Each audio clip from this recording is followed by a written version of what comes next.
Before long, we're gonna sell this house and move into a high-rise condo, so you better start looking for a new place. Maggie's mother, Karen, sneered. You're not thinking you'll get a dime of our father's inheritance, are you? We're having you relinquish your right to it. You got that? Ashley, my sister, threatened me. Her face, a horrifying mask of cruelty. Ashley's boyfriend stood to the side, his laughter only adding salt to the wound. It was unbearable. Our father's funeral had barely finished, and they dared to talk like this. You're the absolute worst. I can't stand this anymore. I'm cutting ties with you all. The moment I shouted those words, the doorbell rang. Standing there was a man I felt like I've met before. My name is Maggie. At 22, I'm soon to graduate from university. Nothing to brag, but I'm strong-willed and patient. From my childhood through university, I've always quietly, diligently focused on my studies. I've maintained reasonably high grades, and I do have dreams I want to fulfill. Although I'm content with my daily life, I also have a significant worry, and that is, Maggie, come downstairs now! A loud voice rang from below. With reluctance, I went downstairs to find my mother, Karen, and my sister, Ashley. Mom, sis, what's up? I was studying. Ha! As usual, you nerd. You're still studying, even though university is almost over. What a hard worker. The one laughing was my sister, Ashley, a beauty like our mother. She's flamboyant and was even a popular model back in the day. Now, she's unemployed, under the guise of helping around the house. We're going shopping. You should clean the dishes and do the laundry. Don't forget to iron properly, okay? Also, we're out of detergent and other things, so you should go shopping. Mother calmly ordered me to do the housework. Knowing she would get furiously angry if I talked back, I quietly responded, okay. They left the house dressed up to the nines and high in spirits. I need to get on with that, I muttered quietly as I started to clean up the mess they had left behind. Mom, a former beauty queen, has extravagant tastes and loves luxury. She's always favored my beautiful sister while ignoring me, since I'm not all that pretty. Moreover, they've always dumped housework and other chores on me as if I'm their maid. My sister took advantage of this, and I've been oppressed by them since I was little. Yet, I've tolerated it because, after all, we are family. And then, my phone rang. When I looked at my phone screen, it read, Dad. Hello? Dad! It's been a while. I could tell my voice had brightened. Maggie, it's been a while. Are you doing okay? I'm doing great. How about you, Dad? It's night there, right? How's work? I'd like to say I'm fine, but I've been having headaches lately. I'm planning to go see a doctor soon. How's your schoolwork? Is it going well? Dad, take care of yourself, okay? Thanks to you, everything is going well. I'm studying hard to achieve my dream. That's my girl. You're always so diligent. Remember what I always say? Be righteous and kind, right? Don't worry. I'm doing my best. That's my Maggie. I'll bring lots of souvenirs when I come home next time. After that conversation, I hung up the phone. To put it bluntly, my family is well off. This was largely due to my elite father, Harry, who has been flying around the world for work since his younger days. Although he was often away from home, he was kind to me and showered me with love whenever we had the chance to meet. I adorned him dearly. However, to my mother, Karen, and my sister, Ashley, he was nothing more than an ATM. The harsh truth was that they were living lavishly on the money he earned. Be righteous and kind, Maggie, he would say, his presence always nurturing and supportive. It was my rock. That's why I was able to stay strong until now. Several months later, shortly after I graduated from university, a chilling event occurred. Maggie, Dad has... Karen burst into my room, her face as pale as a ghost. Apparently, my father had collapsed at the airport as soon as he returned home and was rushed to the hospital. Upon hearing the news, Ashley, Karen, and I immediately headed to the hospital. There, my once strong father lay, frail and helpless. We suspect he's had a stroke, the doctor informed us. Despite extensive treatment, my father barely improved. To be specific, he was left with severe physical paralysis and a speech impairment, unable to stand or converse properly. To care for my now dependent father, I decided to put my dreams on hold and dedicate myself to his care at home.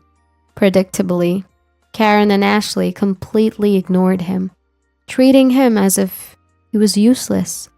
They didn't even help with his care, let alone come by and see him.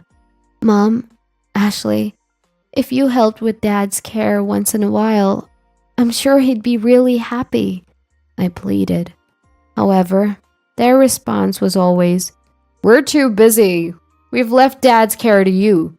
Dad, it's a lovely day today, I would tell him. Maggie, thank you. He would struggle to reply. I studied and learned about caregiving. I made sure he could see outside by keeping the curtains open, fed him specially prepared meals, and arranged fresh flowers every day.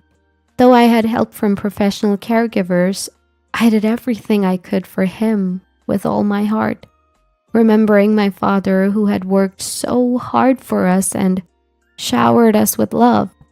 I was desperate to do everything I could for him. Whenever times got tough, I would recall his words. Maggie, always be righteous and kind. And each time, it gave me the strength to carry on. One day, I overheard Karen and Ashley whispering in the house.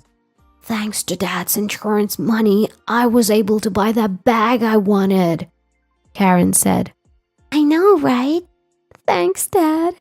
Maybe I should get a new wallet too, Ashley chimed in.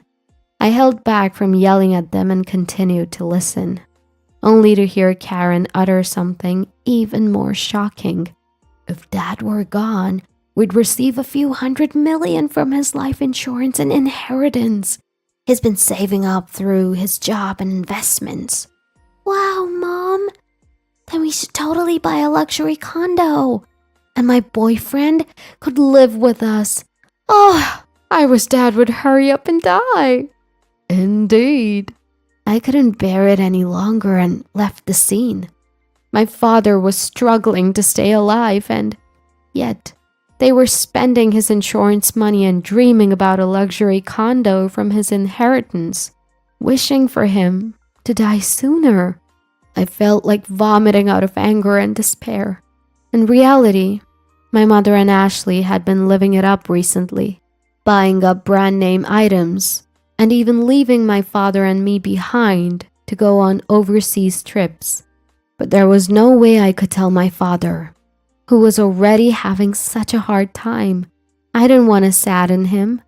Pretending I hadn't heard my mother and Ashley's conversation, I devoted myself to taking care of my father. Many friends and acquaintances often came to visit my father. They all loved him. I particularly remember an older man in a suit and glasses who often came. I wasn't present, but he was probably an executor from my father's company or something. He would bow his head and greet me whenever he saw me. I was happy that my father was loved, and on the days when he had visitors, his face seemed brighter. I thought these days would continue, but a few months later, my father had a stroke recurrence and suddenly passed away. Dad, Dad, I cried, clinging to my father's body that no longer spoke. Even my mother and Ashley shed tears this time, mourning the loss of my father. What followed was a whirlwind. There was a wake and a funeral to be held. And of course, my mother, the chief mourner, did nothing. Neither did Ashley. In the end, I had to go through all the procedures by myself, running around in a rush. The wake ended, and many people attended the funeral, with many flowers arriving as well. Seeing the character and popularity my father had in life, I felt somewhat comforted. At the funeral, sobbing voices echoed, and my father, with a peaceful face, embarked on his journey. In the evening of the day when the first 7 days were over, I had finally started to recover a bit from the sadness. As I was cleaning up the 7th day, my mother and Ashley called me into the living room. Next to Ashley was a man who was said to be her fiancé. Like Ashley, he looked good, but given his former job as a male stripper, his inner frivolity was clear. Apparently his name was John. So, about father's inheritance, my mom began. I had a terribly bad feeling. And then, my mother, laughing scornfully, said something outrageous. We'll get a lot from your father's inheritance. So we decided to sell this house and live in a luxury condo. So you should leave. Mom, it's only been a week since Dad passed away.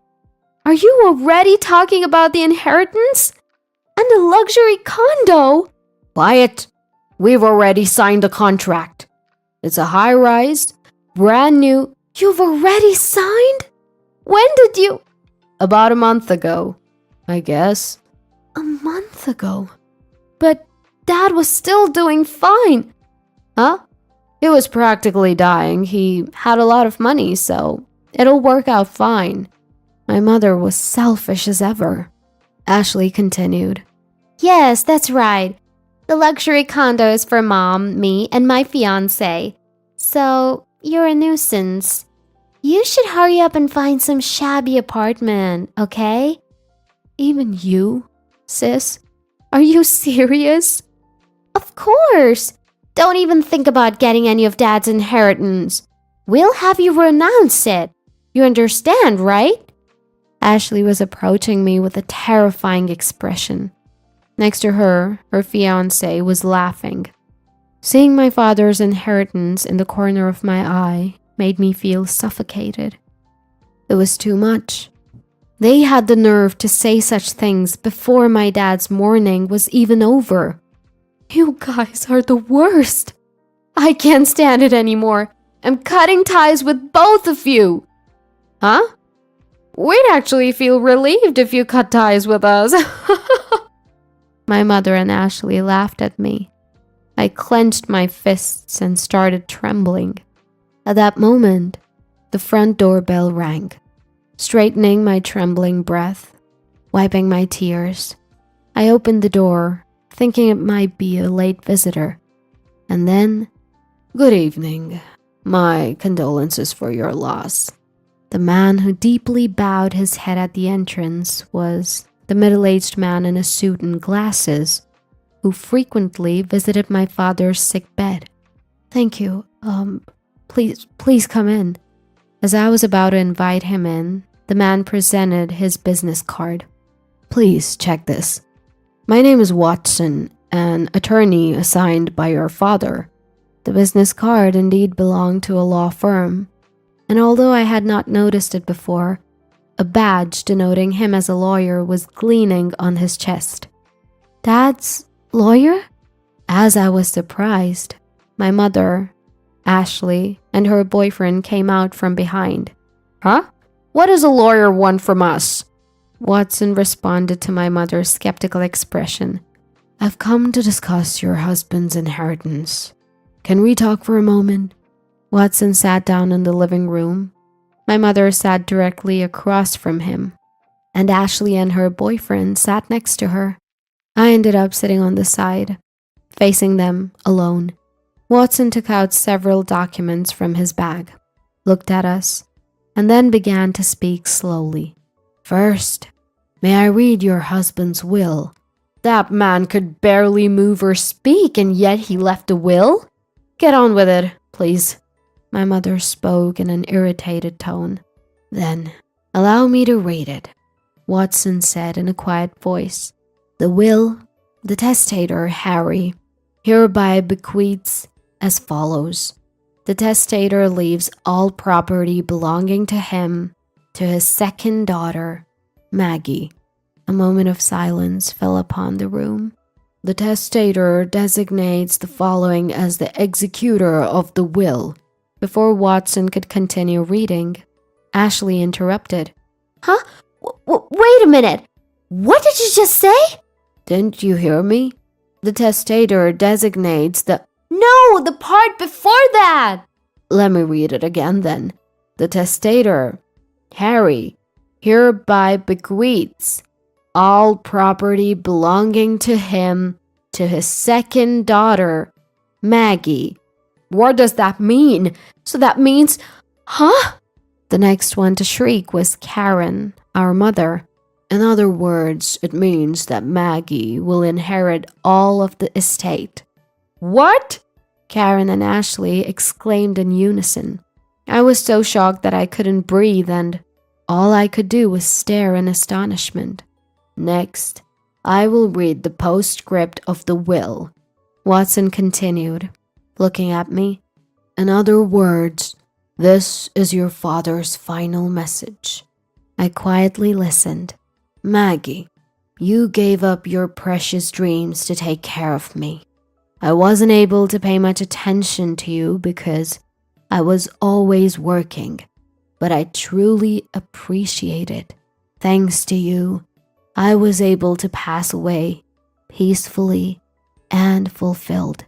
Upon hearing my father's last words from Watson, tears started to well up in my eyes. Maggie, always be kind and correct. I know you can do it. Your father will always be watching over you. Please, be happy.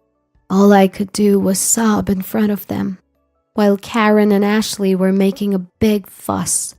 Wait, what does that mean? So the inheritance all goes to her? Yes, what happens to our money? In response to their outburst, Watson cast a brief glance at them. You two are not mentioned. By the way, Maggie is also the sole beneficiary of the life insurance. What are you talking about? Do you think that's allowed? Karen turned beet red, ready to burst at any moment. That's right. Isn't there something called a reverse portion? That's supposed to be guaranteed to the wife and the children, right? Ashley leaned forward eagerly. You're referring to the statutory reserve. Indeed, you two have the right to claim a statutory reserve from the inheritance that Maggie will receive, Watson said in a matter-of-fact tone. Of course! Karen seemed to be getting back to her usual self. Even if there's a will, if its contents are unfair, you can claim a share of the inheritance prescribed by the civil law. However, Watson continued, Harry had commissioned us to investigate on the fact that you, Karen, and you, Ashley, were living luxuriously with Harry's money and squandering the insurance money. The eyes of Karen and Ashley widened in astonishment. Indeed, you purchased a luxury condominium and a car, and you spent quite lavishly on host clubs and overseas trips. All the caregiving and household chores were left to Maggie alone. Moreover, there were even remarks hoping for Harry's death. My father knew everything. He knew everything, but he pretended not to know. That's... My mother stammered. Watson responded calmly. In this case, it's unlikely that the distribution of the inheritance will be deemed unfair. Even if you take it to court, it's very unlikely you'll be able to claim anything. Of course, you can try, if you wish. I'll be the one you'll be set up against." My mother's face had turned a pale blue. That's ridiculous!" My sister also muttered. "It's absurd! Only Maggie!" When Watson was leaving and I walked him out to the entrance, he said, "Maggie, you have grown up to be quite admirable. Your father always spoke of you with such joy." "Really? My father?" "I've known your father since we were young, and I was honored to take on this request. Your father felt he was too lenient with the other two, but I believe he found peace, knowing how well you turned out." Watson's eyes were squinted in a warm smile. I was so touched that I teared up again. "Please live a happy life from now on. You know I'm always here to help." Watson left me with those words, and I kept bowing deeply to him. A year later, with Watson's help, I was able to inherit all of my father's assets. As for my mother and sister, my mother, unable to pay off the loans for the high-rise condominium, she had already contracted. The expensive car and the designer goods eventually went bankrupt. My sister, on the other hand, was quickly abandoned by her boyfriend when he learned that she wouldn't be inheriting anything. And I heard through the grapevine that she is now living with my mother and working part-time. They called me for a while, but I kept replying, "I've cut ties with you. Please contact me through a lawyer." I thought that was what my father wanted too. Now, they don't contact me at all. As for me, I used my father's inheritance to attend a law school I had once given up on. Originally, I wanted to become a prosecutor to uphold my father's words. Always be kind and correct. But now, my dream has changed. After working with Watson, who had saved me in my time of need and provided unwavering support, I started to admire being a lawyer myself. So now, I'm studying hard to become one. I strongly wish to become a lawyer like Watson, who is always just and kind.